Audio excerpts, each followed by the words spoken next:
भाजपमधल्या नगरसेवकांना सुद्धा मुख्यमंत्र्यांनी सोडलेलं नाही किंवा ज्याने अलीकडच्या काळात भाजपमध्ये प्रवेश केला अशा गुंडांच्या टोळ्यांचा सुद्धा मी गेल्या काही दिवसात पाहतोय।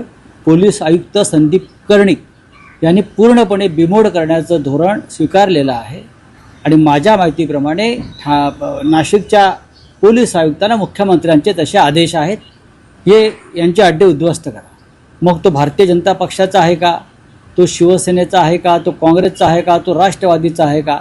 जनतेला छळणारा आणि शहरात दरोडेखोरी करणाऱ्यांना दयामाया दाखवू नका, हे जर धोरण असेल तर त्याचं स्वागत केलं पाहिजे। आणि नाशिकमध्ये मला तिकडले आयुक्त संदीप कर्णिक यांच्याकडून ती कारवाई होताना दिसते।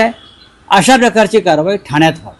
नाही, पण पुणे अपवाद आहे का? कारण मी मुख्यमंत्र्यांचं अभिनंदन करतो, त्यांनी दत्तक घेतलेल्या नाशिकमध्ये जी गुंडगिरी विरुद्ध मोहीम सुरू केलेली आहे आणि कोणाचाही मुलाहिजा न ठेवता कोण कोणत्या पक्षाचा आहे याची फिकीर न करता त्यांनी पोलीस आयुक्तांना जे आदेश दिलेले आहेत की गुंडगिरी मोडून काढा, अशा प्रकारचे आदेश त्यांनी ठाणे जिल्ह्यातल्या गुंडगिरी विरुद्ध देणं गरजेचं आहे। बालेकिल्ला नाशिक जिल्हा कायद्याचा बालेकिल्ला, नाशिक जिल्हा कायद्याचा बालेकिल्ला, नाशिक जिल्हा कायद्याचा बालेकिल्ला, नाशिक जिल्हा कायद्याचा बालेकिल्ला, नाशिक जिल्हा कायद्याचा बालेकिल्ला, नाशिक जिल्हा कायद्याचा बालेकिल्ला, नाशिक जिल्हा कायद्याचा बालेकिल्ला, नाशिक जिल्हा कायद्याचा बालेकिल्ला।